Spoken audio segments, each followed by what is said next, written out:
Hello हमारे प्यारे भाई बहनों, आशा करते हैं आप सब ठीक होंगे और मन लगा के अपने एग्ज़ाम की तैयारी कर रहे होंगे।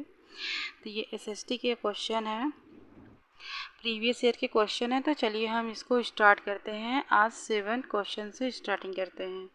निम्नलिखित जनजातियों का उनके क्षेत्रों जहाँ वो मूल रूप से रहते हैं के साथ मिलान कीजिए। तो खोखर फर्स्ट है, लिस्ट सेकंड है खोखर। तो ऑप्शन होगा पंजाब। खोखर पंजाब है, पंजाब में है। और लंगाह और अरगुन तो मुल्तान और सिंध में। बलोची, बलोची कहाँ है? उत्तर पश्चिम में। और गड्डी है पश्चिम हिमालय में। तो ऑप्शन हमारा जैसा कि ए सही है। खोखर है पंजाब में, लंगान और अरगुन है मुल्तान और सिंध में, बलोची है उत्तर पश्चिम में, गड्डी है पश्चिम हिमालय में। इसकी खोखर भारतीय उपमहाद्वीप में पंजाब क्षेत्र का एक समुदाय है। मुल्तान और सिंध में मुगलों द्वारा अधीन किए जाने से पहले लगाह और अरगुन लोगों का प्रभुत्व अत्यंत विस्तृत क्षेत्र पर था। बलोची उत्तर पश्चिम सीमा क्षेत्र में पाई जाती है। पश्चिमी हिमालय में गड्डरियों की एक जाति है। नेक्स्ट क्वेश्चन है, नील के काश्तकारों की समस्याओं और नील विद्रोह पर निम्नलिखित अभिकथन ए और आर कारण आर को पढ़िए। तो अभिकथन ए है 1859 के बंगाल के रैयतों ने नील की खेती से इनकार कर दिया और विद्रोह में खड़े हो गए। तो ये ऑप्शन सही है। 1859 में के बंगाल के रैयतों ने नील की खेती से इनकार कर दिया। कारण आर, वो जमींदारों द्वारा अपने ऊपर किए जा रहे दमन से थक गए थे। तो ऑप्शन इसमें बी सही है। ए और आर दोनों सही हैं। आर सही व्याख्या नहीं है ए की। तो इसकी व्याख्या करते हैं। ए और आर दोनों सही है लेकिन आर सही व्याख्या नहीं है ए की। नील विद्रोह की पहली घटना बंगाल में हुई। नील के किसानों को बागान मालिकों के दमन का सामना करना पड़ा। विरोध स्वरूप किसानों ने नील उगाना बंद कर दिया। इसी घटना को दीनबंधु मित्र ने अपने नाटक नील दर्पण में शब्दबद्ध किया है। नेक्स्ट क्वेश्चन है, पंडिता रमाबाई 19वीं शताब्दी की एक प्रतिष्ठित संस्कृत विदुषी थी। विद्यार्थियों द्वारा कक्षा में बनाए गए निम्नलिखित 3 कथन हैं। ऑप्शन बी सही है। पूना में एक विधवा गृह की स्थापना की। इसकी व्याख्या करते हैं। केवल कथन बी सही है। पंडिता रमाबाई ने पूना में एक विधवा गिरी की स्थापना की थी। पंडिता रमाबाई मेडिकल की पढ़ाई हेतु ब्रिटेन गई थी। 1919 में ब्रिटिश सरकार ने उन्हें कैसर ए हिंद के तमगे से नवाजा था। रमाबाई 7 भाषाएं जानती थी। धर्म परिवर्तन कर ईसाई बन गई थी। नेक्स्ट क्वेश्चन है, निम्नलिखित में से काश्तकार का चाबुक किसने लिखी?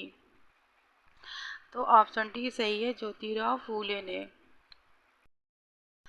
काश्तकार का चाबुक पुस्तक की रचना ज्योतिराव फूले ने की। निर्धन तथा निर्बल वर्ण को न्याय दिलाने हेतु इन्होंने 1873 ईस्वी में सत्यशोधक समाज की स्थापना की। इन्होंने ब्राह्मण पुरोहित वर्ग का विरोध किया था। अपने जीवन काल में उन्होंने कई पुस्तकें लिखी। गुलामगिरी, तृतीय रत्न, छत्रपति शिवाजी, राजा भोसला का पखड़ा, किसान का कोड़ा, अछूतों की कैफियत, स्त्रियों की दशा सुधारने और उनकी शिक्षा के लिए फूले ने 1848 में एक स्कूल खोला। नेक्स्ट क्वेश्चन है, वर्णक्रम पर निम्नलिखित कथनों ए और बी को पढ़िए। तो ऑप्शन ए, उत्तर वैदिक काल में ब्राह्मणों ने लोगों को 4 वर्गों में विभाजित किया जिन्हें वर्ण कहते हैं, और यह विभाजन पदानुक्रम और निचले वर्णों के विरुद्ध भेदभाव पर आधारित था। नेक्स्ट है बी ऑप्शन, तर्क यानी कई लोगों ने ब्राह्मणों द्वारा बनाई गई स्वर्ण व्यवस्था को स्वीकार नहीं किया। ऑप्शन सी सही है।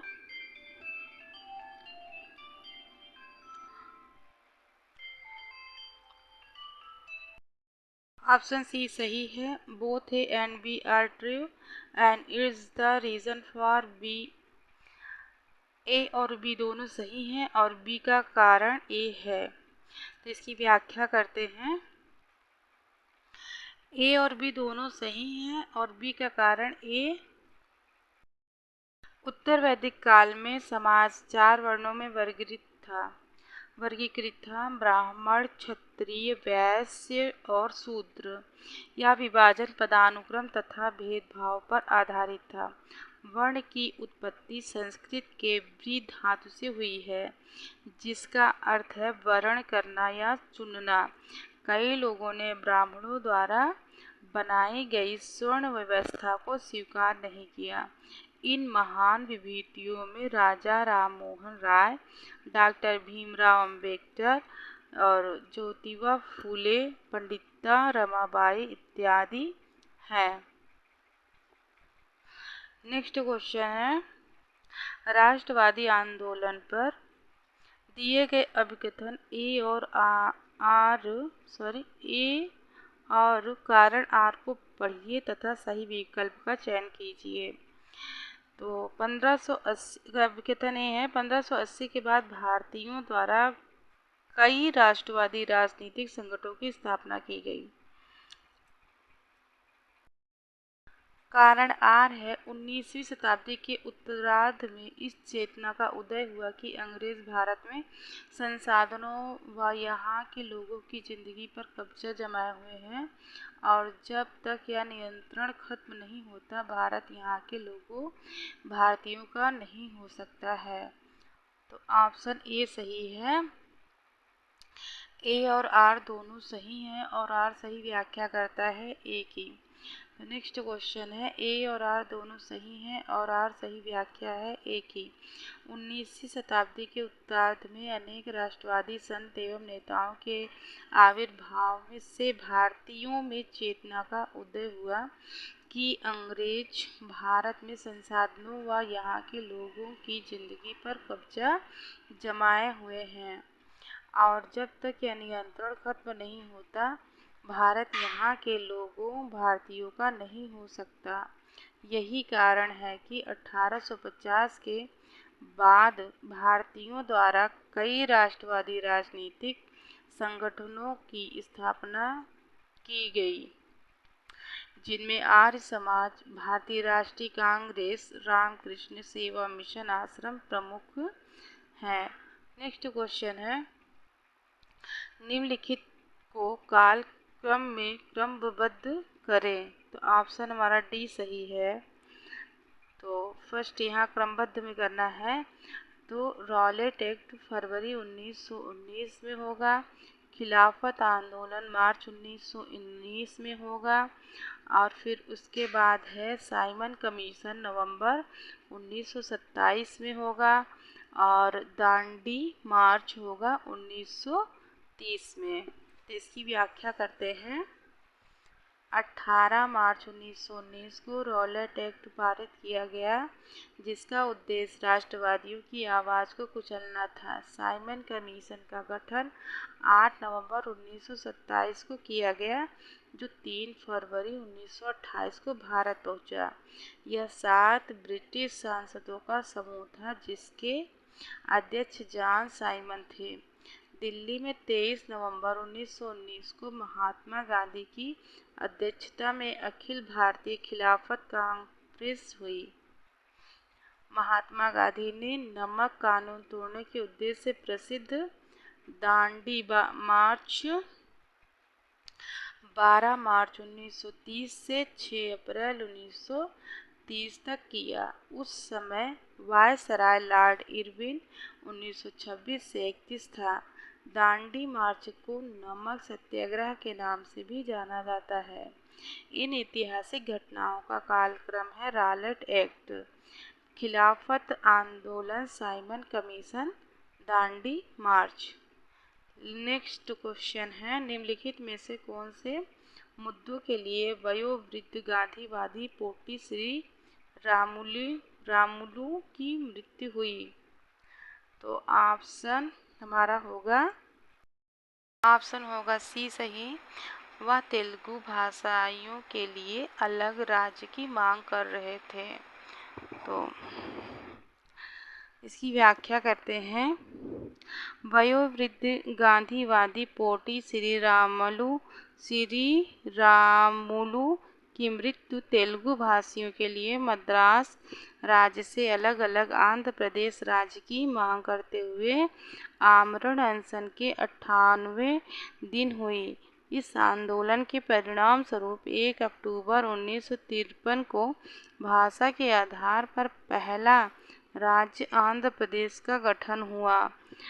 पोटी श्री रामुलु में नमक सत्याग्रह, व्यक्तिगत सत्याग्रह और भारत छोड़ो आंदोलन में जेल की सजाएं भोगी थी।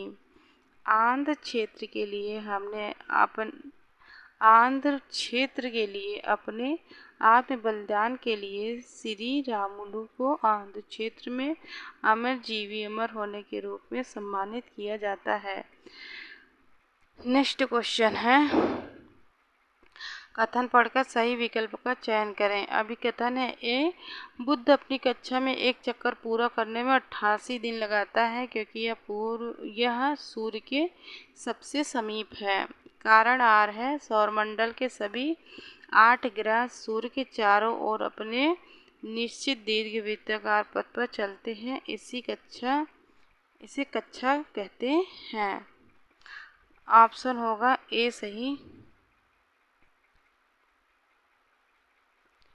तो ए और आर दोनों सही सत्य हैं और आर ए की सही व्याख्या करता है। तो इसकी व्याख्या करते हैं। अब कथन ए और आर दोनों सत्य हैं और आर ए की सही व्याख्या करता है।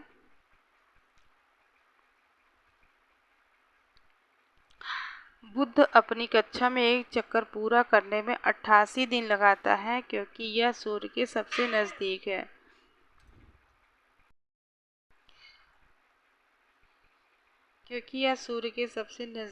तथा नेपच्यून सूर्य से सबसे अधिक दूरी पर है, जिसको सूर्य की एक परिक्रमा करने में 164 साल लगते हैं। सौरमंडल के सभी 8 ग्रह सूर्य के चारों ओर अपने निश्चित दीर्घवृत्ताकार पथ पर चलते हैं।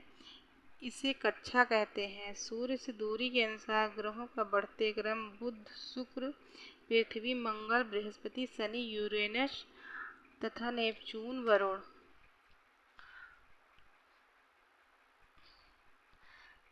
तो आज की वीडियो हम यहीं पे समाप्त करते हैं। अगर ये वीडियो हमारी आप सबको अच्छी लगे तो प्लीज़ इसे लाइक करिएगा, शेयर करिएगा और अपने प्यारे कमेंट भी हमें लिखेंगे। तो मिलते हैं नेक्स्ट वीडियो में, तब तक के लिए धन्यवाद।